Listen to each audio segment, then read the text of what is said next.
it's inherent. We are rhythmically gifted. Yeah. But what happens culturally is that it's not an opportunity that is presented as part of us growing up. We just, I don't know how to dance. People saying to me, Esther, I can't do your class because I don't know how to dance. And I say, do you know how to walk?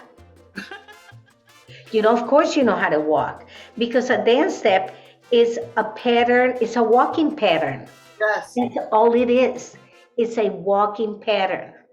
And when I present it as it's a walking pattern, then the stereotype of I am not Spanish and I can't dance goes away, because yes, you can walk.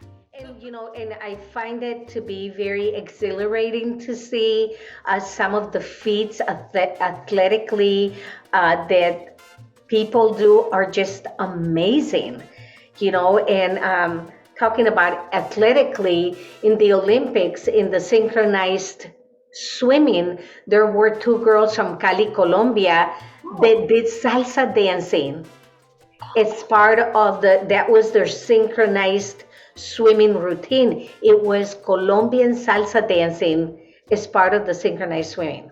That's neat. It's amazing. So you can Google that up, and your people that are watching can Google that and see the beauty of what it is. I mean, you can move anywhere, and that's what the objective is, and to have people feel capable and not only get the workout that they need, if we want to call it a work, it's an experience, but emotionally get involved in a way that is not, oh my gosh, I gotta go get into that class because I gotta stay in shape.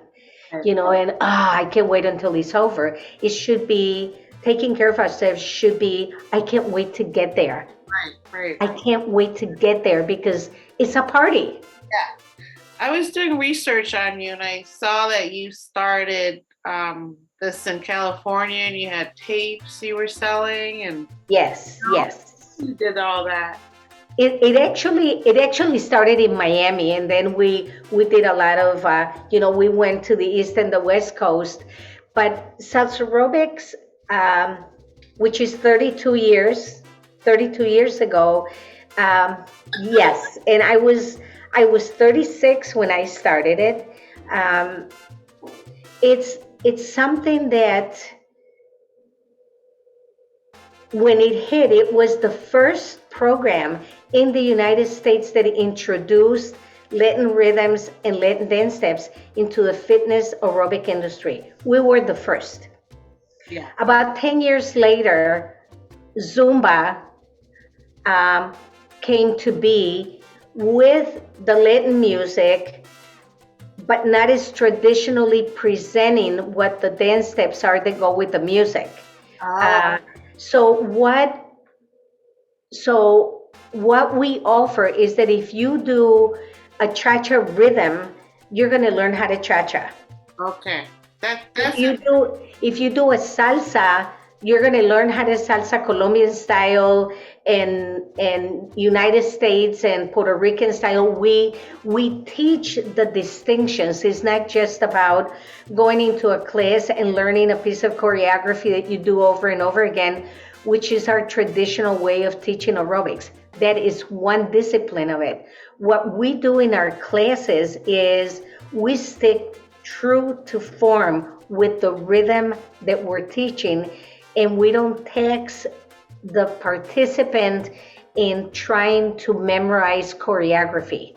You learn how to do a step, and your challenge is the intensity that you choose.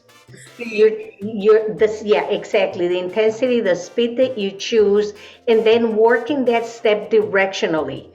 So you learn to be comfortable moving the step forward, moving it backward, moving it sideways, and moving it angle forward and angle backward.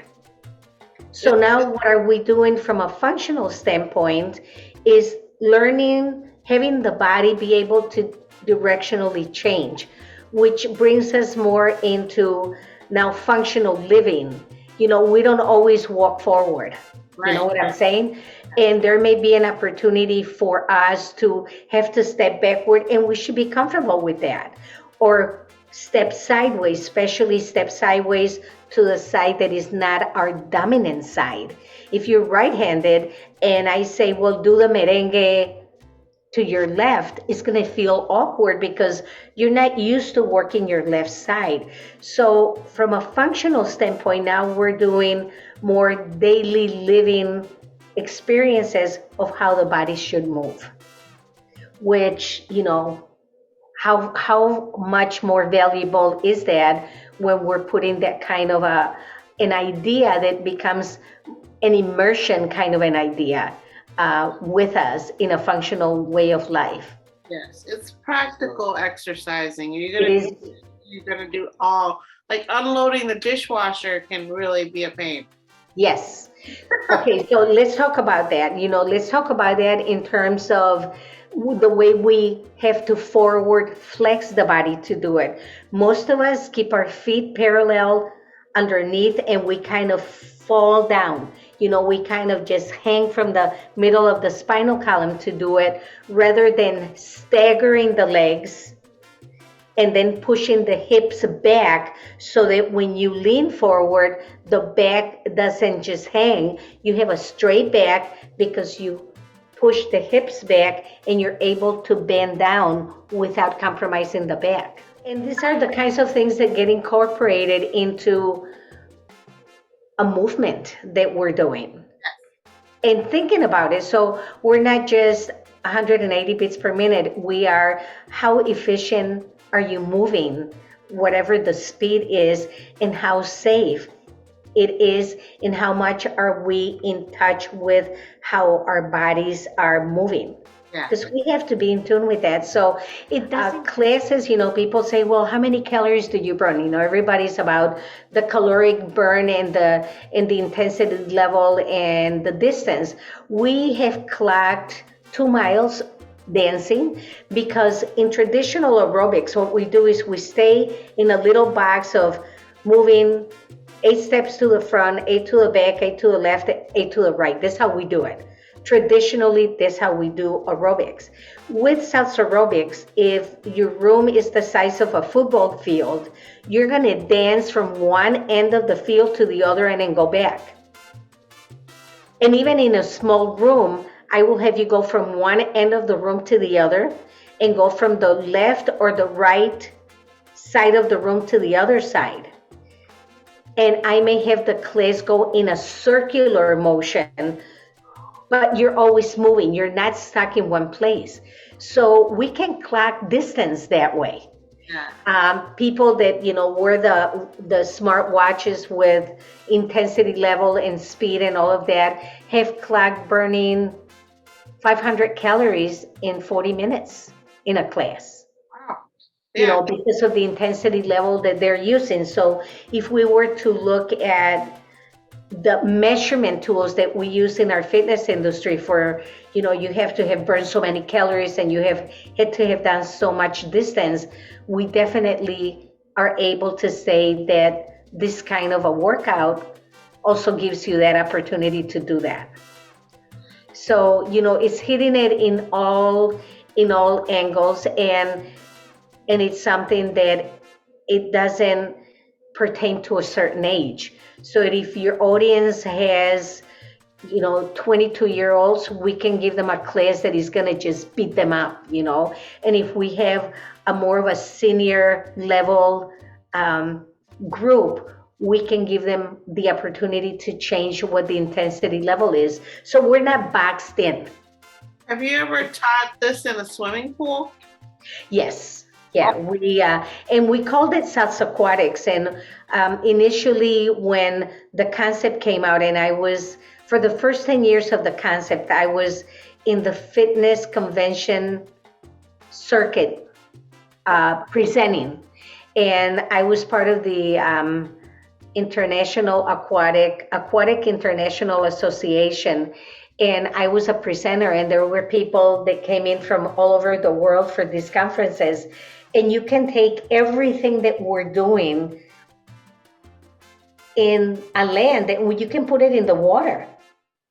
it slows it down a little bit as far as speed because of the water drag, but the water drag gives you a whole different level of intensity.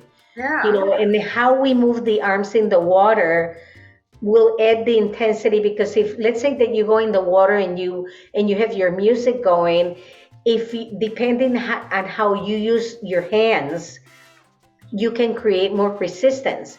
If I wag my hand like this, it'll be less resistance because the water drag is less. If I do this, right? The water is going through it. If I take the hand and I make it be flat, then it's going to be less drag.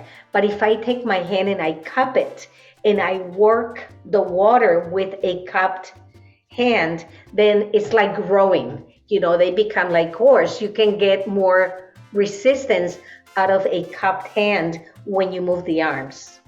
Is anyone allowed to teach salsa aerobic or only you? Well, people are able to inquire about certification levels. And that's something that we offer, and we're looking at making it a little bit more available through programs like educational YouTube videos that I've been working on scripts to do that. There are a lot of people that are without permission using the name and doing their interpretation of what the concept is. And we as a company don't really have the financial backing to go after people that are, using the name without permission.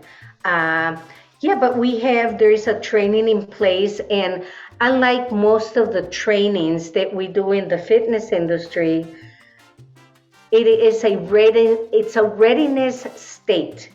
If you go through what you go through with looking at the training and looking at the different rhythms and what they mean and how you can present them, it's not a fail or past experience. It's not that. It is, am I ready to teach this or not? Yeah. So the support system that is given to the people that are teaching under our guidance it's a readiness state. You cannot fail dance. You know what I'm saying? I can fail a math test, or I can fail a geography test based on that I didn't get the dates right or the names right, but you cannot fail movement. Right. It's a readiness state. So people are certified based on the readiness state. Readiness state. Yeah.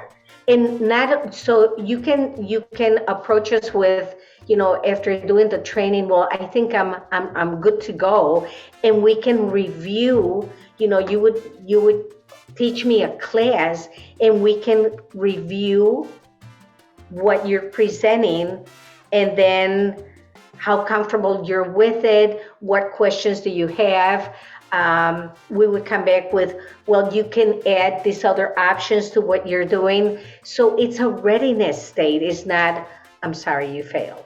Or going and doing a written test at 80% proficiency and saying you're certified now because you passed at 80% proficiency. It's a readiness state that the more that we work with it, the better we get at it. It's a way of life, Seems like salsa aerobics, because my podcast is about meditation and stuff, and everything comes back to mindfulness. Like the last one we had was about nutrition and just being mindful about what we eat.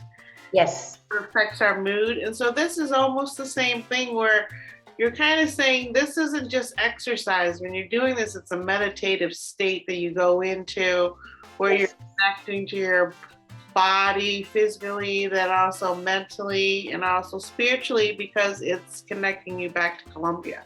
Yes. Or whatever. There may be a song that as an instructor you connect with in a different way that I would. And one of the things that I teach the people that are in training and the people that come to class is, if you don't feel the song, don't teach it.